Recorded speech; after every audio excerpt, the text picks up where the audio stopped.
Bonjour tout le monde. Dans cette vidéo-ci, on va commencer à s'intéresser au problème d'asymétrie d'information. Et ça, de l'asymétrie d'information, c'est quand vous avez plusieurs parties qui prennent part à une transaction financière, mais que tout le monde n'a pas la même transaction essentiellement sur le marché.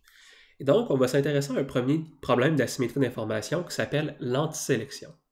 Donc, l'antisélection, c'est un problème qui arrive lorsqu'une des deux parties ne sait pas si elle peut faire confiance à l'autre partie avec laquelle elle transige. Et la façon la plus simple de l'expliquer, c'est probablement de faire référence à un des plus célèbres articles de la science économique. C'est écrit par George Akerlof et l'article, ça s'appelle A Market for Lemons. Et c'est un article dans lequel George Akerlof expose le problème d'antisélection en prenant un exemple d'un marché. Il prend le marché des voitures usagées comme exemple.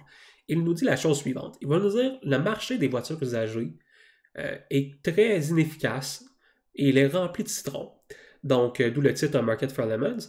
Et rempli de citrons, c'est des voitures de mauvaise qualité. Bref, un bien qui fonctionne très mal. Le marché de voitures est rempli de citrons, mais le vendeur, lui, sait lesquelles sont mauvaises, mais pas l'acheteur. D'où la symétrie.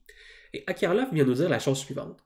Comment est-ce que les transactions vont se dérouler sur ce marché-là pour les voitures usagées si les vendeurs, eux, sont conscients de quelles voitures sont mauvaises, mais de pas les acheteurs? Eh bien, les acheteurs vont demander un prix moyen pour toutes les voitures, parce qu'ils prennent un risque de tomber sur un citron. Vous, en tant qu'acheteur, vous ne savez pas si ça va être bonne ou non la voiture. Donc, vous prenez un risque et vous faites la moyenne. Vous dites, j'ai 50% de chance de me ramasser avec un citron, j'ai 50% de chance de me ramasser avec une bonne voiture. Donc, je vais payer à mi-chemin entre un citron et une bonne voiture. Le vendeur va être bien heureux de vous vendre un citron à votre prix moyen, hein, parce qu'un vendeur se dit, bon, c'est un citron, il me l'achète pour plus que le citron vaut. Mais il ne voudra pas vous vendre une bonne voiture au prix moyen. Pourquoi? Parce que bon, la bonne voiture, elle révalue beaucoup plus que le prix moyen. Et donc, qu'est-ce que le vendeur est poussé à faire? Est-ce que le revendeur de voitures usagées veut essayer de vendre des voitures de qualité? La réponse, c'est non, parce que vous n'êtes pas capable de faire la différence entre une voiture de qualité et une mauvaise voiture. Et donc, la seule chose que le vendeur peut faire maintenant, c'est d'arrêter de vendre des voitures de qualité et donc de juste vendre des citrons. On se retrouve donc avec un marché où c'est impossible d'avoir quelque chose de bien. Je vous donne un autre exemple. Essayez d'aller vendre une vraie Rolex au quartier chinois à New York. Qu'est-ce que vous pensez que les gens vont faire? Est-ce que vous pensez vraiment qu'il y a quelqu'un qui va vous payer le prix d'une Rolex dans le quartier chinois à New York? Hein? Il n'y a personne qui va penser que votre Rolex est une vraie Rolex, c'est une vraie montre authentique, et il n'y a personne qui va être prêt à vous payer le prix d'une vraie Rolex. Donc non, vous n'allez pas le faire, et essentiellement, ce que Akerlof nous dit, il nous dit, lorsqu'on a de l'asymétrie d'information dans un marché aucunement réglementé, on peut avoir en fait l'absence de marché. Donc il n'y a personne qui va vendre des vrais Rolex au quartier chinois à cause de l'asymétrie d'information. Et donc, l'antisélection en finance, c'est un problème assez important aussi. Pourquoi? Parce que vous avez toujours deux parties. Vous avez un parti qui veut investir de l'argent. Donc, vous êtes un épargnant, vous avez mis de l'argent de côté, vous voulez l'épargner. Et vous avez d'un autre côté les gens qui veulent emprunter l'argent pour financer leur projet. Et donc, le problème qui peut arriver, c'est que les gens, les investisseurs, vous ne savez pas si les gens avec qui vous allez trancher vont être effectivement des bons entrepreneurs. Et donc, vous prenez un risque en prêtant l'argent. Et l'entrepreneur, lui, va vouloir, en fait, faire semblant, embellir la réalité, la rentabilité de ses investissements pour plus facilement récolter votre argent. Donc, l'acheteur n'est pas forcément capable de différencier une bonne d'une mauvaise entreprise. Par exemple, est-ce que vous seriez capable, vous, de déterminer quelle entreprise va être capable de développer et de mettre en marché un vaccin contre la COVID-19? La réponse, c'est probablement pas.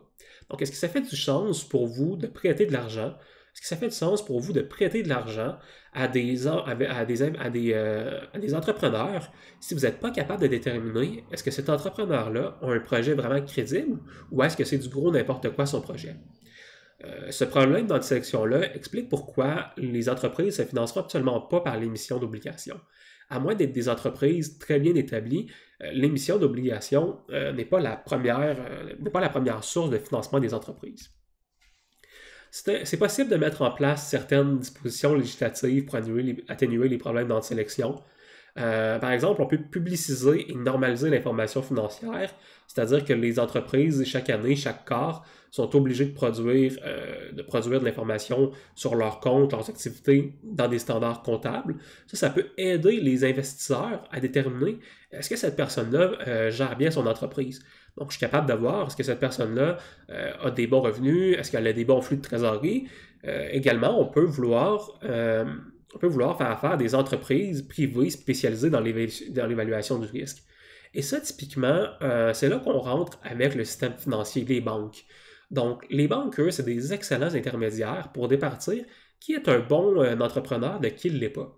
Donc, le commun des mortels qui place de l'argent, qui épargne de l'argent, comme vous et moi, lorsqu'on épargne de l'argent, j'aurais beaucoup de difficultés à trouver qui va être un bon entrepreneur et qui va être un mauvais entrepreneur pour les placements de mon argent. Ça prend des gens qui ont des connaissances pointues dans les domaines où vous voulez investir. Et ça, vous voulez trouver ces gens-là dans les banques essentiellement.